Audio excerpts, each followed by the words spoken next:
Okay, இது article நம்ம இந்திய அரசியலமைப்பு சட்டம் ஆர்டிக்கல் 14, 15, 1 to 15 வரைக்கும் பார்த்துட்டோம். ஷெட்யூலை பார்த்துட்டோம், பிரைம்பல்ஸை பார்த்துட்டோம், ஹிஸ்ட்ரியை பார்த்துட்டோம், அட்டவணை பார்த்துட்டோம். அடுத்து ஆர்டிக்கல் 14 பார்த்துட்டோம், 12 பார்த்துட்டோம், 13 பார்த்துட்டோம், 15 பார்த்துட்டோம். ஆர்டிக்கல் 16 மட்டும் இன்னும் நான் பார்க்கல. இந்திய அரசியலமைப்பு சட்டத்தில் ஆர்டிகல் 14 என்ன சொல்லுது? Equality before law and equality protection of law. ஓகேவா? அது ஆர்டிகல் 15 என்ன சொல்லுது? Prohibition of discrimination of the public people. இதுதான். ஆர்டிகல் 16 என்ன சொல்லுது? Equality of opportunity in matters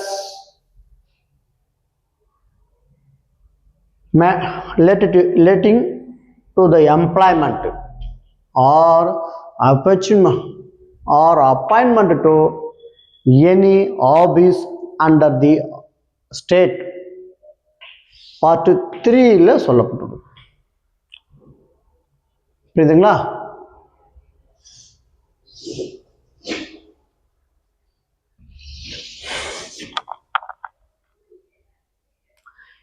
Equality of opportunity in matter relating to employment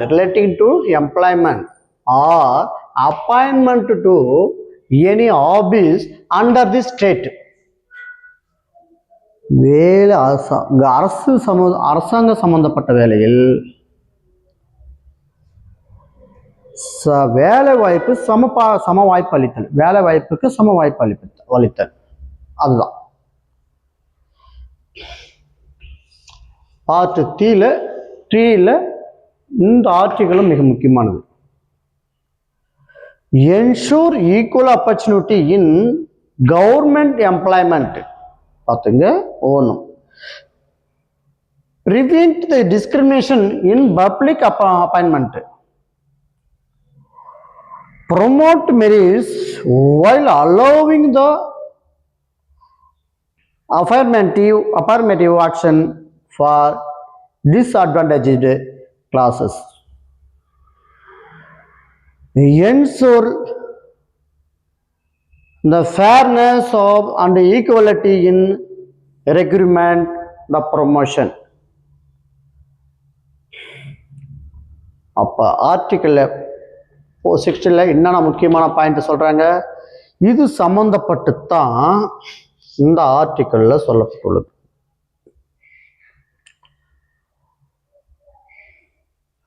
வேலை வாய்ப்புல ஆப்பர்ச்சுனிட்டியை உறுதிப்படுத்த வேண்டும். கவர்மெண்ட் அரசு வேலையில் சமமானாக சம வாய்ப்பு அளிப்பதற்கான வாய்ப்பை உருவாக்க வேண்டும். யாரையும் பப்ளிக்ல டிஸ்கிரிமினேஷன் பண்ணக்கூடாது. அப்பாயின்மெண்ட்ல டிஸ்கிரிமினேஷன் பண்ணி தேர்ந்தெடுக்கக்கூடாது. ப்ரொமோஷன்லையும் சரி எதுலையும் சரி அவங்க சமமாக ஃபேரா இருக்கணும்ன்றத அவங்க சொல்றாங்க. அதான் அதிகாரம் கொடுக்கப்பட்டதேன்றக்காக முன்னோட்டு அட்வான்டேஜா எடுத்துக்கூடாதுன்றாங்க. Right, promotion.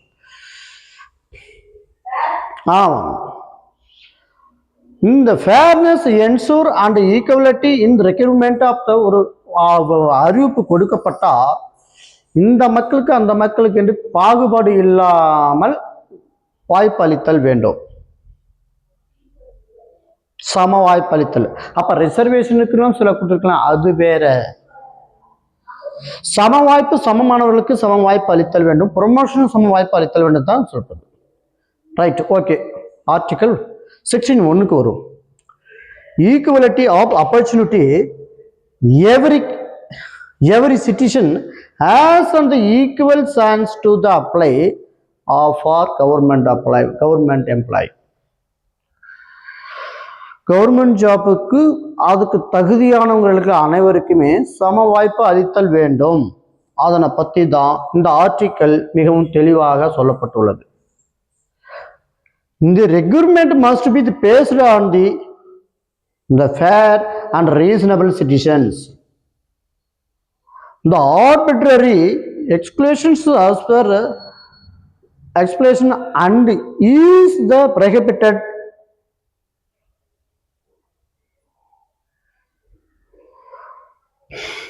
சமரசத்துக்கோ வேற எதுக்கோ உடன்பாடுக்கோ எதிர்க்க தன்னிச்சையாக செயல்பட அதிகாரம் இல்லை அப்படின்றது தான் இந்த வார்த்தை சொல்லப்பட்டுள்ளது. Article 16 subclass 2 prohibition of discrimination. Article prohibition of discrimination. Article 15 என்ன சொல்லியிருக்கப்பட்டதுங்களா ஏற்கனவே சொல்றாங்க பார்த்தியா, அதுதான். அப்போ எதுலேருந்து டிஸ்கிரிமினேஷன் பண்ணக்கூடாதுன்னு அவங்க சொல்லியிருக்கிறாங்க.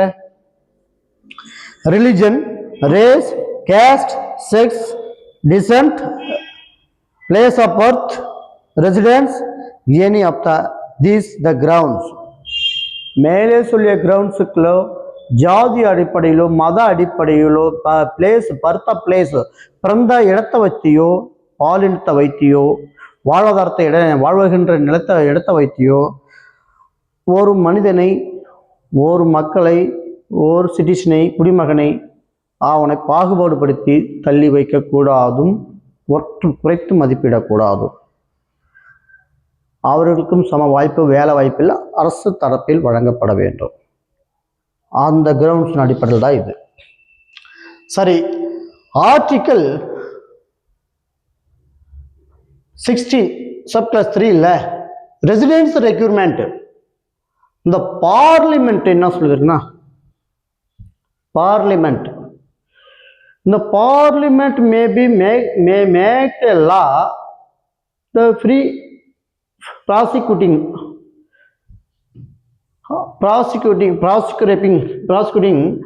residents the requirements for the citizen the creation session governments of the post.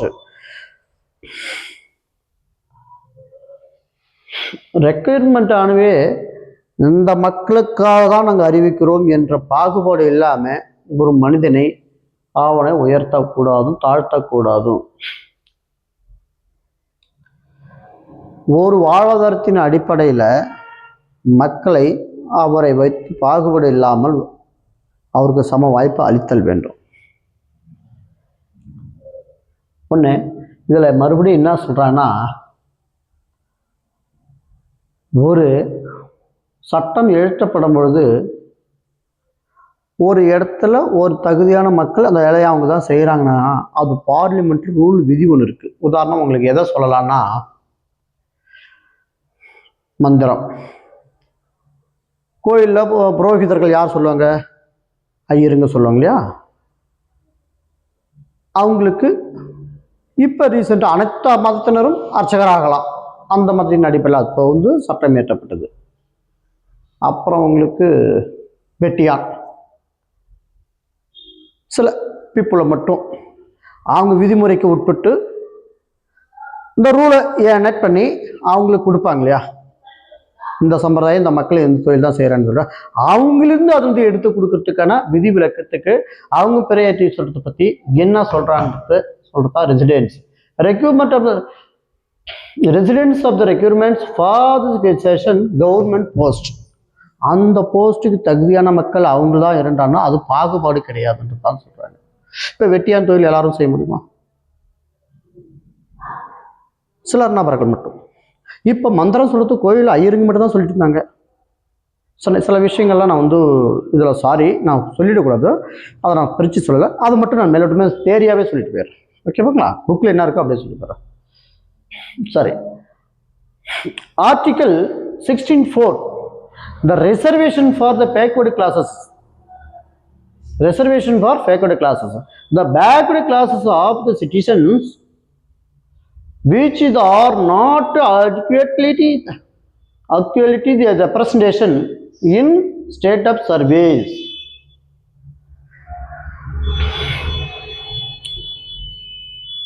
ஒரு சிட்டிசன் அவன் பேக்வர்டு கிளாஸை பின்தங்கிய மாணவனாக இருந்தால் பின்தங்கிய மக்களுக்கு ரிசர்வேஷன் ஒதுக்கீடு செய்யப்பட்டது. மோஸ்ட் பேக்வர்டு கிளாஸ் பிசி எம்பிசின்னு சொல்லுவாங்க பார்த்தீங்களா, அந்த இதுக்கு தான் இந்த ஆர்டிக்கல் 16 சப் கிளாஸ் 4. அப்போ என்னன்னா, backward classes of the citizen which are not adequately the representation in the state service. ஒருவன் குறிப்பிட்ட மதத்தினருக்குமே அவருக்கு மட்டுமே சர்வீஸ் கொடுக்கணும் அப்படின்ற ஒரு பாகுபாடு பற்றி ப்ரொமோஷன் கொடுக்க முடியாது, சொல்லக்கூடாது. The class in socially and educationally backward classes of the care authorizes otherwise the constitutionally recognized the as digitable or as digible under applicable reservation jurisprudence வரையறைக்குள் இருக்கப்பட வேண்டும். Inadequate the representation in the public development reservation should be the consent with the article 16(4)(a) reservation in the promotionக்கும் உருவாக்கப்பட்டது. Constitution amendment act 1977 amendment act 1995ல இதுக்கான விளக்கத்தை தெளிவாக கொடுத்துட்டுள்ளாங்க. சம அளவில் promotion வாங்கிறது, அவங்களுக்கு ரிசர்வேஷன் கொடுக்கறது, வேலை வாய்ப்பில் அனைத்திலும் சரி. 77வது அமெண்ட்மெண்ட்டு எஸ்சி எஸ்டி மக்களுக்கு என்ன செய்யணும்னு சொல்கிறாங்க. அந்த ப்ரொமோஷன் வித் ரிசர்வேஷன் கூட அதில் இருக்கப்பட வேண்டும், தெளிவாக குறிப்பிடப்பட வேண்டும் மக்களுக்கு அப்படின்னு சொல்கிறாங்க. ரைட். 81th அமெண்ட்மெண்ட்டில் ஆர்டிகல் 4B வந்து இந்த கிளாஸ் இன்வால்வ் பண்ணுறாங்க.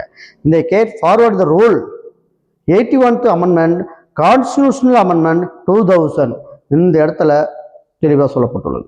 இந்த அமெண்ட்மெண்ட் மூலமாக இந்த இதையும் கொண்டு வராங்க மக்களுக்காக. அடுத்தது ஆர்டிகல் 16(5) ரிலிஜியஸ் இன்ஸ்டிடியூஷன்ஸ் குறிப்பிட்ட மதத்தினர் மட்டும் கல்வி நிலையங்களை தொடங்குவதற்கோ அந்த கல்வி நிலையத்திலோ பாகுபாடின்றி யாரும் சேர்க்கக்கூடாதுன்றதுக்காக அந்த அமெண்ட்மெண்ட்ல மிக தெளிவாக சொல்லப்பட்டுள்ளது. ஒரு மதத்தின் அடிப்படையில் ஒரு மதத்தின் வளர்ச்சியை காண்பதற்காகவும் ஒரு மதத்தின் பொது நல கொள்கை கடைபிடிப்பதற்காகவும் கல்வி நிறுவனங்கள் தொடங்கி அதில் அனைத்து மதத்தினருக்கும் சம வாய்ப்பை அளிக்கிறோம் இருந்தால் அந்த கல்வி நிலையத்தை அங்கீகரிக்கப்பட வேண்டும். குறிப்பிட்ட மதத்தினர் மட்டும்தான் படிக்கணும், மதத்தினர் மட்டும்தான் இந்த எலிஜிபிலிட்டி சேர்ப்பேன் என்றால் அது அங்கீகரிக்கப்படக்கூடாது. அதுதான் இது. ஆர்டிகல் 16 சப்கிளாஸ் 6ல ரிசர்வேஷன் இஸ் ஃபார் EVS. இது ஆல்ரெடி 15லே உங்களுக்கு சொல்லிட்டேன். வேலை வாய்ப்புல வந்து எக்கனாமிக்கல் வீக்கல் செக்ஷன் என்ற அமெண்ட்மெண்ட்ல 103வது அமெண்ட்மெண்ட் 10% SC ST OPC இவங்களுக்கு நாட் கவர்டு. அனைத்திலும் ஜாப்ல விஷயம் சில விஷயங்களை என்னால் வெளிப்படையாக பேச முடியல. ஏன்னா ஓப்பனாக பேசினா இது அரசியலமைப்பு சட்டம், வழக்குகள் ரீதியாக எதுவும் பண்ண முடியல. சொன்னால் வந்து சிலருக்கு பிடிக்கும் சிலருக்கு பிடிக்காதும். அதனால் நான் பாகுபாடு இல்லாமல் புக்கில் என்ன இருக்கோ அதை அப்படியே எக்ஸ்பிளைன் பண்ணுறேன், அவ்வளோதான், வேறு எதுவும் கிடையாது. டீப்பாக என்னோட ஓன் கான்செப்ட் இதில் சேர்க்கணுன்னா கொஞ்சம் வயலட் ஆகலாம், அப்படியே இருக்கலாம் அப்படின்றதுக்காக நான் எதுவும் பேசலை. ஓகேங்களா, அது மன்னிச்சிருங்க. ஆகையினால் இந்த வழக்கில் இந்திராசாணி வழக்கு மிக மிக முக்கியமாக பொருந்தப்படுகிறது. மேலும்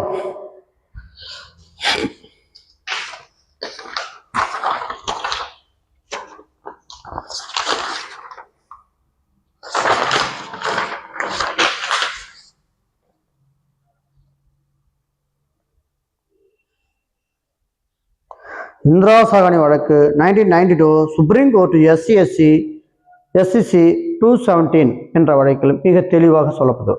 ஓபிசிக்கு ஒதுக்கீடு செல்லுபடியாகும், கிரீமி லேயரை விளக்கப்பட வேண்டும் அப்படின்றாங்க. நீ எவ்வளவு ரிசர்வேஷன் கொடுத்துக்க, ஆனால் 50% இடம் மேல் தாண்டக்கூடாதுன்றாங்க. அப்போ ஹையர் கம்யூனிட்டி இந்த வார்த்தை தான் சொல்கிறாங்க. அவங்க என்ன சொல்ல வராங்க, ஹையர் கம்யூனிட்டினா பொருளாதாரத்தில் முன்னாடி இருப்பவர்கள், அவங்களுக்கு கிரிமி லேயர் என்ற ஒரு முத்திரை கொடுத்து அவங்க ஒதுக்கப்படக்கூடாதுன்னு அதை விளக்கப்பட வேண்டும். ஆனால் 50% மேலே இடஒதுக்கீடு இருந்தால் அது தாண்டக்கூடாது. நீ 50%க்குள்ள எவ்வளோ வேணாலும் கொடுத்துக்க, ஆனால் அது மேலே தாண்டக்கூடாது என்பதுக்கு கிரிமி லேயர் என்றதை கொண்டு வந்து வைக்கிறாங்க.